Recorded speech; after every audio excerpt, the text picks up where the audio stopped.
Good afternoon class. आज हम civics का फोर्थ चैप्टर स्टार्ट करेंगे। हमारा चैप्टर का हेडिंग है growing up as boys and girls. तो इस चैप्टर में हम क्या देखने वाले हैं? इस चैप्टर में हम देखेंगे बॉयज़ एंड गर्ल्स के बीच में किस तरीके से डिफ्रेंशिएशन होता है। ओके, स्टार्टिंग से ही, बचपन से ही हमें सिखाया जाता है कि हमारा बिहेवियर कैसा होना चाहिए। ओके, तो बॉयज़ के लिए किस तरीके से बिहेवियर होना चाहिए और गर्ल्स का किस तरीके से बिहेवियर होना चाहिए। यानी बॉयज़ का बिहेवियर थोड़ा टफ होना चाहिए, है ना। बॉयज़ को कभी रोना नहीं चाहिए। अगर बॉयज़ कभी रोते हैं तो उनके पेरेंट्स उनको क्या बोलते, तू तो लड़का है, तू क्यों रो रहा है। ओके, तो तेरा बिहेवियर ऐसा नहीं होना चाहिए, तुझे रोना नहीं होना चाहिए कभी भी, ठीक है। लेकिन गर्ल्स अगर रोती है तो वो चलता है। तो डिफरेंट डिफरेंट बिहेवियर्स जो है हमें स्टार्टिंग से ही सिखाए जाते हैं as boys and girls. Boys को अलग बिहेवियर, गर्ल्स को अलग बिहेवियर। ओके, अब और बहुत सी सोसाइटीज़, मतलब मे भी तुम्हारे साथ ऐसा ना हुआ हो, लेकिन जो जो अर्बन एरियाज़ की बात करें, मतलब रूरल एरियाज़ की बात करें हम, तो वहाँ पे ज़्यादातर इस तरह से डिफ्रेंशिएशन होता है बॉयज़ एंड गर्ल्स के बीच में, ठीक है। हम लोग तो सिटी एरिया में रहते हैं, है ना, हाई राइज बिल्डिंग्स वगैरह में रहते हैं, तो हम देखते हैं कि हम लोग तो सब बॉयज़ एंड गर्ल्स साथ में खेलते हैं, कूदते हैं, ठीक है। हमारे यहाँ पे उतना इशू नहीं है। लेकिन हम इस चैप्टर में डिफरेंट डिफरेंट स्टोरीज़ पढ़ेंगे, जिससे हमें ये समझ में आएगा कि हर एक एरिया में growing up as a boys and girls same नहीं होता है। ओके, रूरल एरियाज़ में एक अलग एक्सपीरियंस होता है, अर्बन एरियाज़ में एक अलग एक्सपीरियंस होता है। तो हम 2-3 स्टोरीज़ हम इस चैप्टर में कवर करेंगे, जिससे हमें यह आइडिया मिलेगा कि हाँ, वहाँ पे एज अगर तुम बॉय हो तो तुम्हारे लिए एक अलग चीज़ होगी, गर्ल हो तो तुम्हारे लिए एक अलग चीज़ होगी। ओके, स्टार्टिंग से हमें बिहेवियर अलग बताया जाता है ताकि हमें फ्यूचर में क्या रोल्स प्ले करने हैं वो हमें पता चले। ओके, जैसे तुम देखोगे कि ज़्यादा कुछ कुछ वर्क्स है ना, वो भी डिवाइडेड है, ठीक है। जैसे मान लेते हैं, मैं एक वर्ड बोलूँगा, तुम मुझे खाली आइडिया बोलना कि तुम्हारे मन में क्या आता है, मतलब कौन सा पिक्चर आता है, मेल का पिक्चर आता है या फीमेल का पिक्चर आता है। ओके, तो मैं वर्ड लिख रहा हूँ ड्राइवर, तो सबसे पहले तुम्हारे मन में क्या पिक्चर आया, एक मेल का पिक्चर आया, है ना। सही बात है कि नहीं। ड्राइवर जैसे मैंने बोला तो ड्राइवर की इमेज तुम्हारे मन में क्या आई, एक मेल की। ओके, जो मे बी बस चला रहा है या कार चला रहा है। ओके, तो जबकि क्या होना चाहिए, ड्राइवर कोई भी हो सकता है, मेल भी हो सकता है, फीमेल भी हो सकता है, लेकिन हमें हमें क्या सिखाया जाता है कि भाई ड्राइवर जो है, ज़्यादातर क्या पिक्चर आती है, मूवीज़ वगैरह सभी में देखोगे तो कोई भी तुम्हें लेडी ड्राइवर ज़्यादा नहीं दिखाएंगे, सारे मेल ड्राइवर्स दिखाए जाएंगे। ओके, क्लियर है। और एक और मैं वर्ड लिखता हूँ,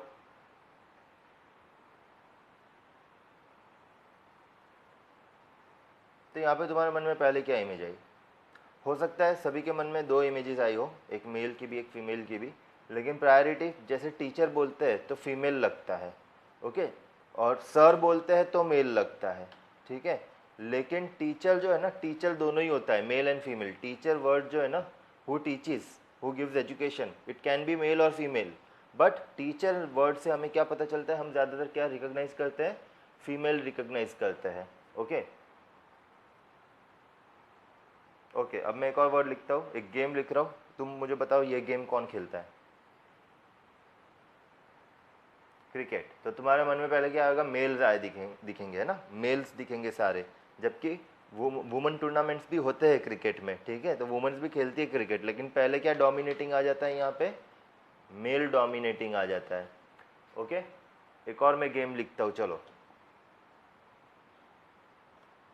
ये गेम पता होगी, खो खो, ठीक है। तो अब तुम्हारे मन में क्या आया, खो खो कौन खेलते हैं, ज़्यादातर लड़कियां खेलती है, फीमेल्स। ओके, ऐसा आया होगा, बॉयज़ के मन में ये चीज़ आई होगी, मे बी गर्ल्स के मन में ना आई हो, गर्ल्स सोचते हो दोनों ही खेल सकते हैं, लेकिन बॉयज़ के मन में क्या होगा, ये गेम कौन खेलेगा, ये तो फीमेल्स खेलती है, ठीक है, ये तो गर्ल्स खेलती है, ठीक है। तो देखो किस तरीके से हमारी चीज़, मतलब हम डिफ्रेंशिएट करते हैं। हम पर्टिकुलर टास्क को ये समझते हैं कि ये तो मेल द्वारा ही होगा, और पर्टिकुलर टास्क को देखते हैं कि ये तो फीमेल द्वारा ही किया जाएगा। ओके, तो ये जो डिफ्रेंशिएशन है ये क्यों है, ये इसलिए क्योंकि बचपन से हमें ये सारी चीज़ें सिखाई जाती है। ओके, मान लेते मैं तुम्हें बोलता हूँ कि चक्की, पता है ना, चक्की चक्की क्या होता है, फ्लोर मिल। फ्लोर मिल पे कौन जाता है ज़्यादातर आटा पिसवाने के लिए, तो ये तुम सोचोगे कि हाँ मम्मी जाती है आटा पिसवाने के लिए, ठीक है। फ्लोर मिल पे जैसे मेरे घर से तो मुझे भेजा जाता है, ठीक है, तो मुझे वहाँ जाके अजीब लगता है कि मैं अकेला अकेला मेल खड़ा हूँ, जो मैं घर से चक्की पे आया हूँ, मतलब आटा पिसवाने के लिए, और बाकी सारी जो है वुमेन्स आती है वहाँ पे। तो मुझे थोड़ा अजीब लगता है कि मैं यहाँ पे क्या कर रहा हूँ, मुझे मेरे घर से क्यों भेजा जाता है आटा पिसवाने के लिए, है ना। तो हमारे मन में क्या होता है कि फ्लोर मिल पे तो कोई भी जा सकता है, लेकिन डोमिनेटिंग क्या लगता है कि भाई वुमेन्स जाएगी, ओके। और जब हम वहाँ पे जाते भी हैं तो हमें यही दिखता है कि ज़्यादातर वुमेन्स रहती है, एक्टिवा पे सब लेके आती है अपना जो भी डब्बा रहता है उसमें ग्रेन्स वगैरह जो पिसवाने रहते हैं, ओके, जो ग्राउंड करवाने रहते हैं। और वहाँ पे अगर कोई मेल गलती से चला जाए तो उसको थोड़ा अजीब लगने लगता है कि वो अकेला खड़ा है सब वुमेन्स के बीच में। क्लियर? तो ये सारी डिफ्रेंशिएशन क्यों है, ये हमें पहले से सिखाए गए हैं, इसलिए है ना, कि हमें फ्यूचर में जाके क्या वर्क करना है। तो वो बचपन से ही हमारे अंदर कूट कूट के डाला जाता है कि हाँ तुम्हें टफ रहना है, तुम्हें सॉफ्ट रहना है, ओके। बॉयज़ एंड गर्ल्स के टॉयज़ भी अगर हम देखें तो बॉयज़ को टॉयज़ दी क्या दी जाती है, कार्स वगैरह दी जाती है खेलने के लिए, ठीक है। और गर्ल्स को क्या दी जाती है, डॉल्स दी जाती है। तो ये क्या शो करता है, बॉयज़ को टफ रहना, गर्ल्स को सॉफ्ट रहना, मतलब गर्ल्स को सिर्फ डॉल्स क्यों, गर्ल्स भी तो कार्स के साथ खेल सकती है, ठीक है। तो ये चीज़ है, अगर कोई बॉय डॉल के साथ खेलेगा तो उसको सब लोग चिढ़ाएंगे कि क्या कैसा लड़का है डॉल के साथ खेल रहा है, ठीक है। और सोसाइटी में भी तुम देखोगे तो मान लो तुम लोग ग्राउंड में क्रिकेट वगैरह खेलते हो सब बॉयज़ वगैरह, तो वहाँ पे अगर कोई गर्ल आ जाती है बैटिंग करने के लिए, ठीक है, वो भी अगर बोलती है मुझे भी क्रिकेट खेलना है, थोड़ा अजीब लगता है कि गर्ल वहाँ पे बाकी सारे बॉयज़ है और एक गर्ल जो है वो क्रिकेट खेल रही है। गर्ल्स को हम बोलते जाओ तुम लोग अपना अपना गेम खेलो, तुम लोग खो खो खेलो, ये खेलो, ठीक है। तो हम गेम्स को भी डिवाइड करते हैं, हम टॉयज़ को भी डिवाइड करते हैं, हम सारी चीज़ों को डिवाइड करते हैं, हम इवन हम वर्क को भी डिवाइड करते हैं। जैसे मैंने बोला ट्राइवल, तो हम वो वर्क जो है वो पर्टिकुलर मेल्स के लिए हमने डिनोट किया है, ओके। तो चलिए स्टार्ट करते हैं हम डायरेक्टली चैप्टर। तुम्हें समझ में तो आ गया हम इस चैप्टर में क्या चीज़ डिस्कस करने वाले हैं। हम यही डिस्कस करने वाले हैं कि growing up as a boy and girl कैसा अलग अलग एक्सपीरियंस रहता है बॉय के लिए भी और गर्ल के लिए भी, ठीक है। दोनों का अपना अपना अलग अलग एक्सपीरियंस रहता है। और ये एक्सपीरियंस मतलब हमें क्यों दिया जाता है सोसाइटी द्वारा, क्योंकि हमें वो लोग अपने फ्यूचर के लिए प्रिपेयर कर रहे हैं कि हमें फ्यूचर में कौन से काम करने हैं, ठीक है। फ्यूचर में बॉय कभी रोएगा, है ना, कंपनी में जॉब कर रहा है, वहाँ पे रोते रोते घर आएगा तो वो नहीं चलेगा, ठीक है। उसको टफ रहना है, बाहर की दुनिया के साथ कैसा रहना है, टफ रहना है, ओके। चलो तो स्टार्ट करते हैं। सबसे पहली हम स्टोरी स्टार्ट करेंगे growing up in Samoa in the 1920। Samoa एक आइलैंड है, ओके, पैसिफिक ओशन में साउदर्न पार्ट में। तो उसके वहाँ की एक स्टोरी वो हम देखेंगे। सो ग्रोइंग अप इन सामोआ, सामोआ है, सुमाओ नहीं, सामोआ इन द 1920s। तो 1920s में कैसा एक्सपीरियंस रहता था बॉयज़ एंड गर्ल्स के लिए, वो हम यहाँ पे डिस्कस करेंगे। तो Samoa islands are a part of a large group of small islands in southern part of Pacific Ocean, okay. ये कहाँ पे है, southern part of Pacific Ocean में एक बहुत ही बड़ा पार्ट है स्मॉल आइलैंड्स का। Children did not go to school, यहाँ के जो बच्चे वो स्कूल नहीं जाते, जैसे आजकल के तुम लोग भी कहाँ स्कूल जाते हो, अभी तो स्कूल लॉकडाउन और स्कूल्स बंद है। तो उस टाइम पे भी वहाँ के जो बच्चे थे वो स्कूल जाते, मतलब वो उनका जाना अलाउड ही नहीं था, मतलब जाते ही नहीं थे, वहाँ स्कूल्स ही नहीं थे, ऐसा हम बोल सकते हैं। They learn many things from older children and adult. तो उनको सारी चीज़ें कौन सिखाया जाता है बच्चों को, मतलब कुछ ना कुछ तो सीखना पड़ेगा ना, तो उनको कौन सिखाते थे, जो बड़े बच्चे होते थे वो, या फिर एडल्ट जो होते थे वो उनको सिखाते थे सारी चीज़ें, मतलब घर के ही लोग सारी चीज़ें उनको सिखाते थे। Fishing was a important activity on the island. सबसे मेन एक्टिविटी क्या थी यहाँ पे, फिशिंग, ओके। आइलैंड्स है तो सीधी सी बात है, वहाँ पे एक मेजर जो पार्ट रहेगा, मेजर सोर्स ऑफ इनकम किससे होगा, फिशिंग से रहेगा, okay. Young people learn to undertake long fishing expeditions. तो जो यंग लोग होते थे, जो यंग बच्चे होते थे, उनको क्या चीज़ें सिखाई जाती थी, बड़े बड़े लॉन्ग फिशिंग एक्सपेंडिशंस के लिए कैसे जाना है, कैसे तैयारी करनी है, ये सारी चीज़ें सिखाई जाती थी।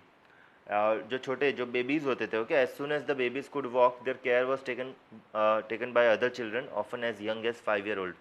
तो जैसे मदर्स क्या करती थी, मदर्स जब तक बेबी वॉकिंग नहीं कर पाता था तब तक मदर्स केयर करती थी, और जैसे ही बेबी ने वॉक करना सीख लिया, मतलब बच्चा कब सीखता है वॉक करना, मतलब 8-9 महीने का हो जाता है, उसके बाद वो चलना सीख लेता है थोड़ा थोड़ा, ओके, क्रॉलिंग सीखता है, फिर 1 साल बाद तो वो चलना सीख जाता है प्रॉपर थोड़ा, ठीक है। तो जब बच्चा चलना सीख जाता है तो उसकी केयर जो उसकी मदर नहीं लेती है, उसके बाद जो दूसरे बच्चे होते हैं घर में ही, जो यंगर चिल्ड्रंस होते हैं, ओके, तो जो 5 साल के जो बच्चे होते हैं वो फिर उस बेबी की केयर करते हैं। मदर फिर दूसरे काम करती है, जैसे वही फिशिंग वगैरह के लिए जाते हैं तो उन जो फादर्स होते हैं उनके हेल्प करना सारी तैयारी करने में, ओके। तो मदर्स जो है बेबीज़ का मतलब पूरा ख्याल नहीं रखती है, जैसे ही बेबी चलना सीख जाता है तो सौंप दिया जाता है उनके बड़े भाई बहन को, जो भी ज़्यादा बड़े नहीं होते, वो भी 5-6 साल के ही होते हैं। तो वो लोग क्या 5-6 साल के जो बॉयज़ एंड गर्ल्स होते हैं उनकी क्या रिस्पॉन्सिबिलिटी हो गई है, उनकी रिस्पॉन्सिबिलिटी हो गई कि घर में जो छोटे छोटे बच्चे हैं उनका केयर करना, ठीक है। और दोनों ही बॉयज़ एंड गर्ल्स दोनों ही जो है वो उनकी केयर करते थे। Now when a boy was about 9 years old he joined the other boys in learning outdoor jobs like fishing and planting coconuts. तो अब जब 9 साल के बच्चे हो जाते हैं, ठीक है, तो तब यहाँ पे तुम देखोगे डिस्क्रिमिनेशन थोड़ा चालू हो जाता है कि जब बॉयज़ 9 साल के हो जाते हैं तो वो ओल्डर बॉयज़ को ज्वाइन कर देते हैं, उनसे जो बड़े बॉयज़ होते हैं, ठीक है, ताकि वो बाहर के काम सीख सके, आउटडोर जॉब्स जो है फिशिंग के या फिर प्लांटिंग कोकोनट्स, ये सारे काम सीख सके। और गर्ल्स को क्या करना पड़ता था, उनको वही काम कंटिन्यू करना पड़ता था, मतलब जो छोटे बच्चे होते थे उनको संभालना, ठीक है। Girls had to continue looking after small children और do errands for adults. Errands यानी क्या होता है, short journey to deliver something, मतलब कुछ मंगाया है मम्मी डैडी ने, ठीक है, मतलब फादर ने कुछ मंगाया है, तो घर से वो चीज़ ला के उनको देना, ओके, तो जो उसको बोलते हैं इरांड्स करना, ठीक है। तो गर्ल्स को तो वही सेम काम करना पड़ता था, इंडोर का ही, मतलब छोटे बच्चों का ध्यान रखना या फिर थोड़ा बहुत जो भी सामान इधर उधर डिलीवर करना रहता था, वो पार्ट करती थी। लेकिन बॉयज़ जो है आउटडोर एक्सपेंडिशंस जो है वो सीखना चालू कर देते थे, ठीक है। तो यहाँ पे हम देख सकते हैं किस तरह से वर्क डिवाइड कर दिया गया है। बॉयज़ को आउटडोर जॉब्स के लिए तैयार किया जा रहा है, जबकि गर्ल्स को जो है वो अंदर के ही काम करने हैं, ओके। अब जब गर्ल्स बनेगी, जब वो गर्ल्स टीनेजर बन जाती है, ओके, जब वो 14 ईयर्स की एज की हो जाती है, तब उनके लिए काम चेंज होता है। So when girls became teenager, यानी 14 साल के बाद की उम्र को हम टीनेज एज कहते हैं, okay. So they also went for fishing trips, work in plantation, learn how to weave baskets. तो बॉयज़ तो 9 साल के हो जाते तभी उनको बाहर के काम करने के लिए मौका मिल जाता है, ओके, ओल्डर बॉयज़ को ज्वाइन कर लेते हैं। लेकिन गर्ल्स जब 14 ईयर्स की होती है, उसके बाद गर्ल्स को बाहर के काम यानी फिशिंग ट्रिप्स पे भी हो जाती है, फिर प्लांटेशन वगैरह सीख लेती है, कैसे करना है, बास्केट्स वीव कैसे करना है, वो सारे काम वो सीखना चालू करती है, ओके। तो यहाँ पे एज एन एक्सपीरियंस है ना, एज अ बॉय और गर्ल, तुम्हारा जो एक्सपीरियंस होता है बड़े होने का इस आइलैंड पे सामोआ में, ठीक है, वो दोनों का अलग अलग रहता है, ठीक है। गर्ल्स का अलग थोड़ा एक्सपीरियंस रहता है, बॉयज़ का थोड़ा अलग एक्सपीरियंस रहता है। फिर एक लास्ट पॉइंट इस आइलैंड के बारे में, कुकिंग के बारे में। Cooking was done in special cooking houses. तो सभी लोगों का खाना एक ही जगह बनता था, देखिए, जहाँ पे ज़्यादातर काम जो है वो बॉयज़ के द्वारा किया जाए। Most of the work was done by boys, okay. जैसे कि मेन जो कुकिंग करना है, जो बड़े बड़े बर्तन में खाना पकाना है, वो बॉयज़ के द्वारा किया जाता था। Girls helps with the preparations, girls जो है प्रिपरेशंस में हेल्प करती थी, यानी सब्जी वगैरह काटना, वो सारी चीज़ें हो गई, ठीक है, सलाद वगैरह काटना। तो इस तरीके से यहाँ पे ये पूरी हमने स्टोरी देखी है, growing up in Samoa in the 1920। Schools तो होते नहीं थे, ठीक है। जो बच्चे होते थे जब चलना सीख जाते थे, 1 साल का बच्चा जब हो जाता था, तो उसकी टेक केयर कौन करते थे, उसके बड़े भाई बहन जो कि 5 साल की उम्र के होते थे, ओके।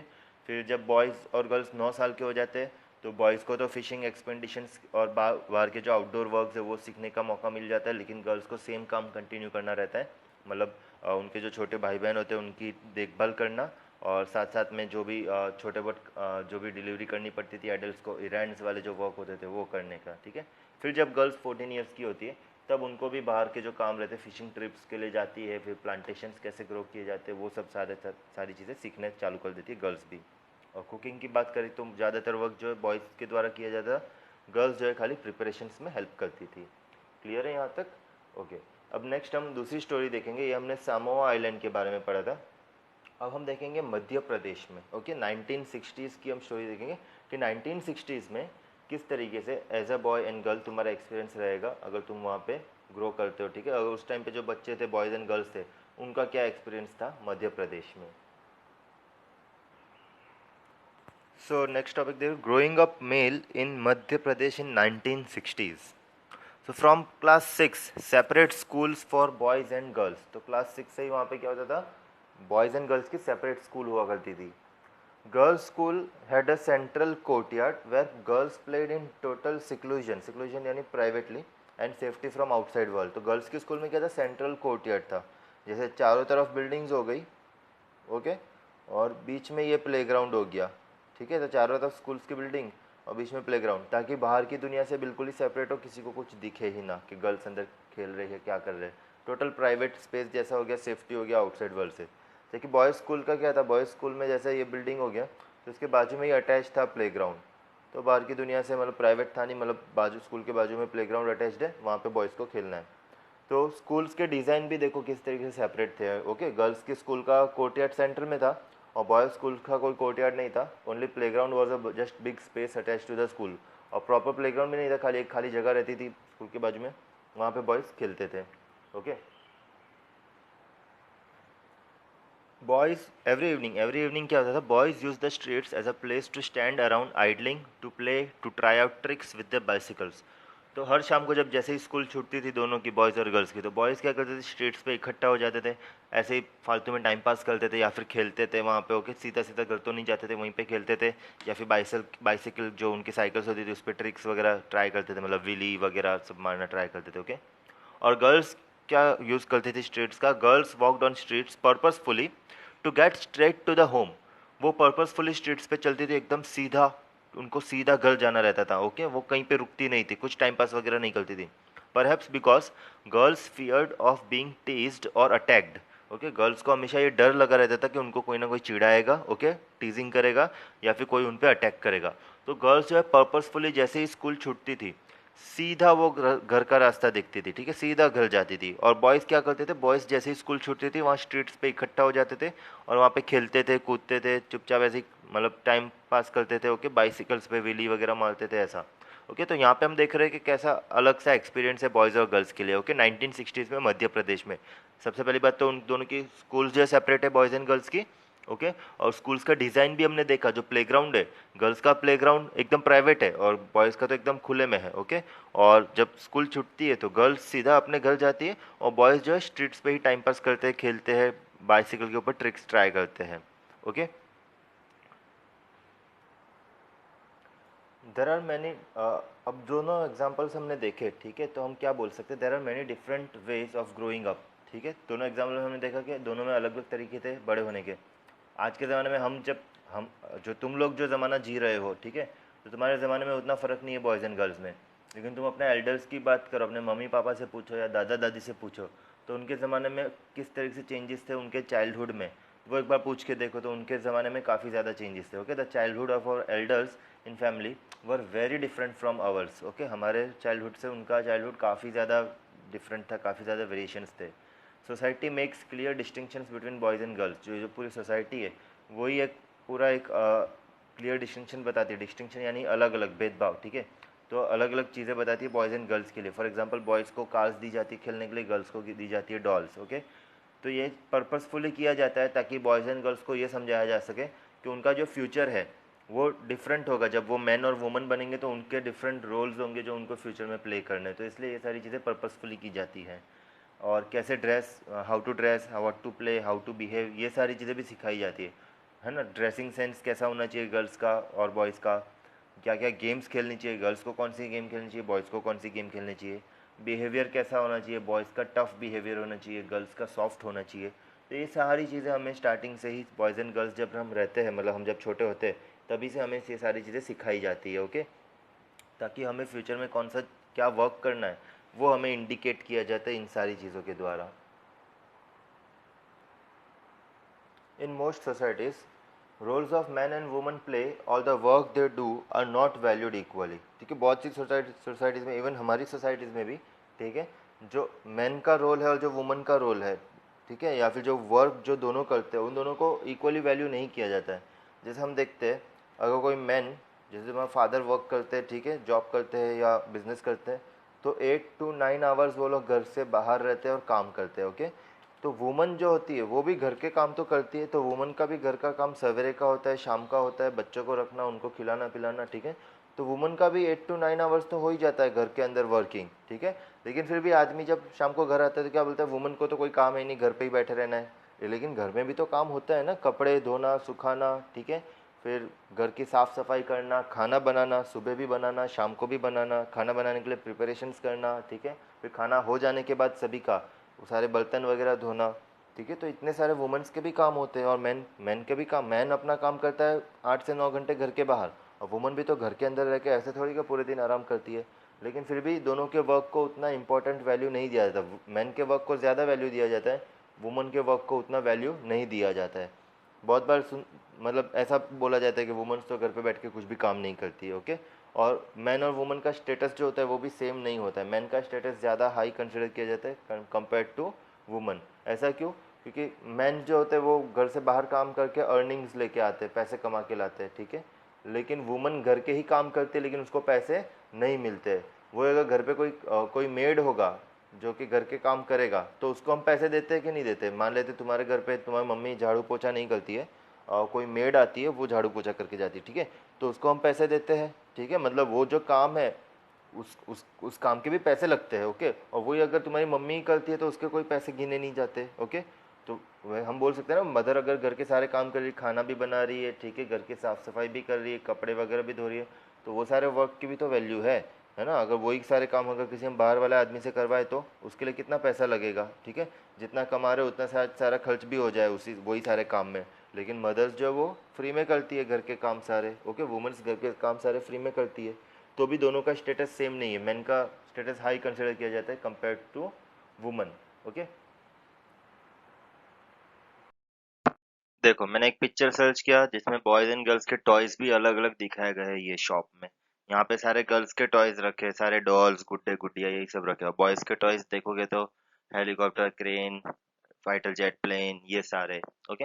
मतलब ऐसा डिस्क्रिमिनेशन जो है मतलब हर जगह दिख जाता है ये। मतलब टॉयज शॉप में भी विजिट करोगे, वहाँ बोलोगे गर्ल्स के लिए खिलौने दिखाओ तो ये सारे टॉयज दिखाएंगे, मतलब डॉल्स वगैरह। और बॉयज के लिए बोलेंगे तो अलग दिखाएंगे, ओके। मतलब लोगों ने पहले से ही बंटवारा कर रखा है कि बॉयज अलग चीजें खेलेंगे, गर्ल्स अलग चीज से खेलेंगे। ओके, अब एक स्वीट सी स्टोरी देखेंगे, my mother does not work. तो जिन लोगों को भी ये लगता है ना, कि उनकी मदर जो हाउसवाइफ है वो घर पे काम नहीं करती है, तो ये स्टोरी पढ़ने के बाद शायद तुम्हारा व्यू जो है वो बदल जाएगा। तो यहाँ पे हम स्टोरी देखेंगे, दो फ्रेंड्स है, एक सोनाली और एक हरमीत है।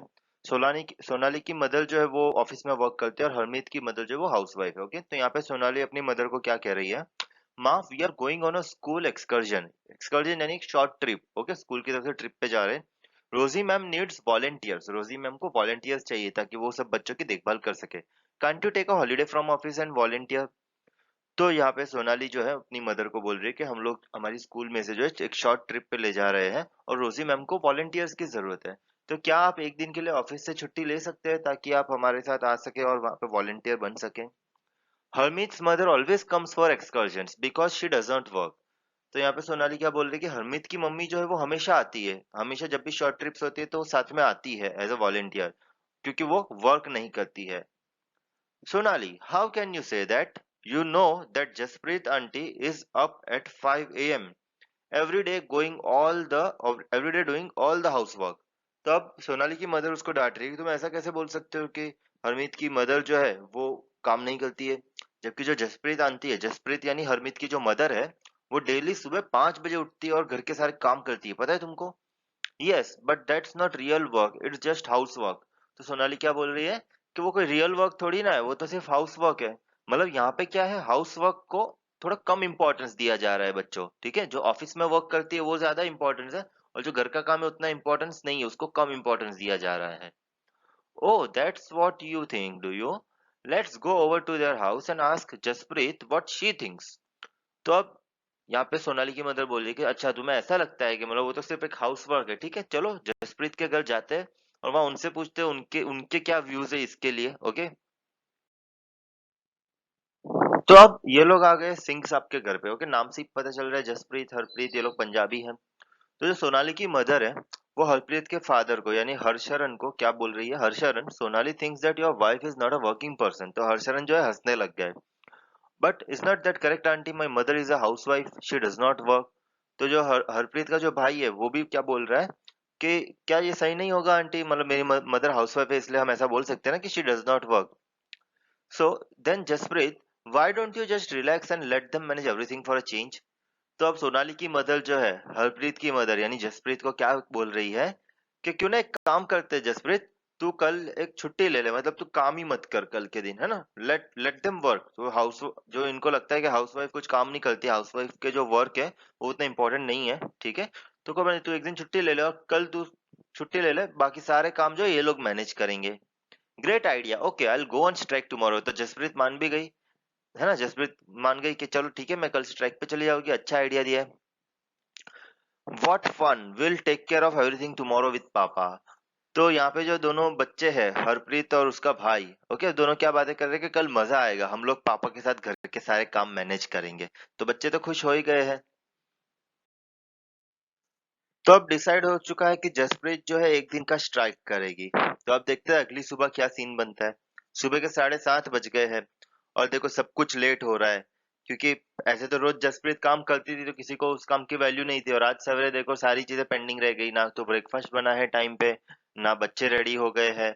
ओके, क्योंकि सवेरे सवेरे भी बहुत सारे काम होते हैं, मिल्कमैन अगर आता है तो मिल्क लेना रहता है, उसको गर्म करना रहता है, बहुत सारे काम रहते हैं घर के। Oh God, look at the time, where is my breakfast, why aren't the children ready. तब जो हस्बैंड है वो क्या बोल रहा है कि टाइम देखो 7:30 बज गया, मेरा ब्रेकफास्ट भी रेडी नहीं, मुझे ऑफिस जाना है, और बच्चे भी अभी तक तैयार होकर बाहर नहीं आए हैं। How would I know, I am on strike, remember, besides Mangala has also taken leave today.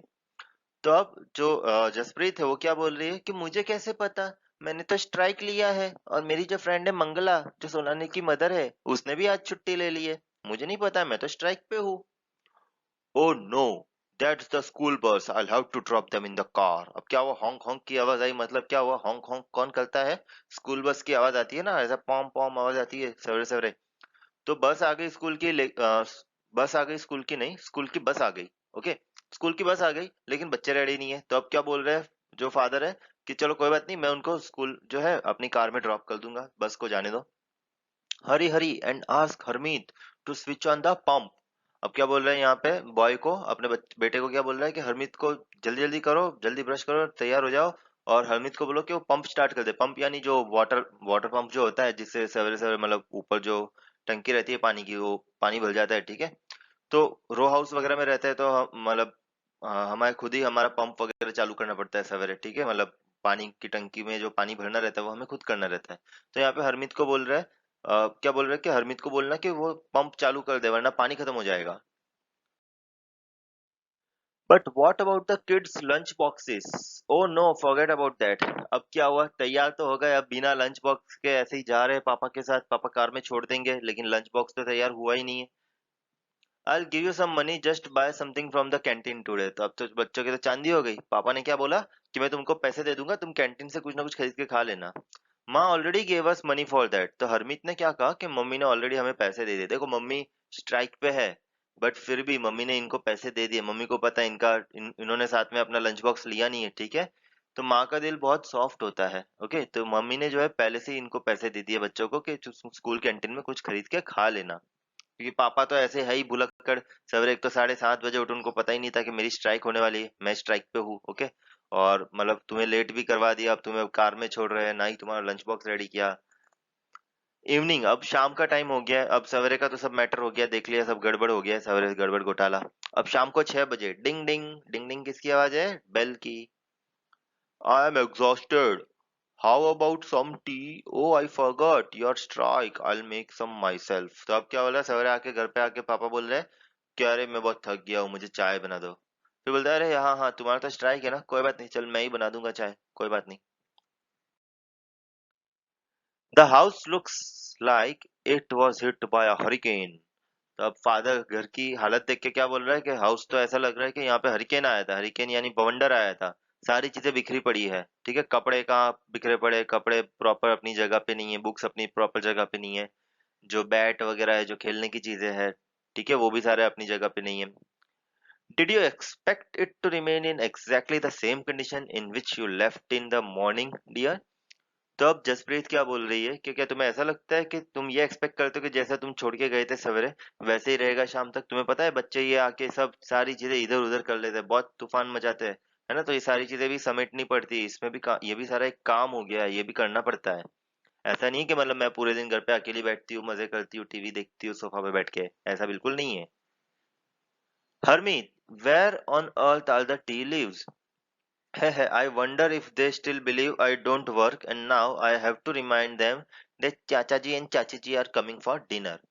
तो अब जब हस्बैंड चाय बना रहा था तो वो अंदर से आवाज देता है कि पता नहीं ये चाय की पत्ती कहाँ रखी हुई है, क्योंकि जब चाय बना रहा था तो सारी चीजें चाहिए रहती, शक्कर कहाँ रहता है, चाय पत्ती कहाँ रहती है, तो किचन में तो पहली बार एंटर हुए हैं, अपने को तो मालूम ही नहीं है कौन सी चीज कहाँ रहती है। ओके, और उसी वक्त जसप्रीत क्या सोच रही कि चलो हो गई शांति, अब इनको समझ में आ गया होगा कि मैं काम नहीं करती हूँ, है ना, इतना सारा काम रहता है, और अभी शायद मैं इनको बता दूं कि चाचा जी और चाची जी आने वाले हैं अभी शाम को डिनर पे, तो अब मैं मतलब वापस स्ट्राइक अपनी ले लूं और डिनर रेडी कर दूं अपना, ठीक है। तो ये स्टोरी से हमें क्या समझ में आया कि ऐसा बिल्कुल नहीं है कि मदर्स जो है वो वर्क नहीं करती है। हो सकता है तो तुम लोग भी अपने मदर को एक बार बोलो कि मम्मी आज का काम तुम मत करो, तुम स्ट्राइक ले लो, मैं और पापा मिलके सारा काम संभालेंगे। तो तुमको पता चलेगा। एक दिन मम्मी को रेस्ट दो अपने अपने, ठीक है। और देखो कितना मजा आएगा अगर तुम और तुम्हारे फादर सारे घर का काम संभालोगे तो, है ना। हो ही नहीं पाएगा, पहुंच ही नहीं पाओगे। फिर भी कोशिश करके देख लो, अगर हो पाता है तो बताना मुझे, अगर किसी ने ऐसा किया हो, ऐसी एक्टिविटी घर पे।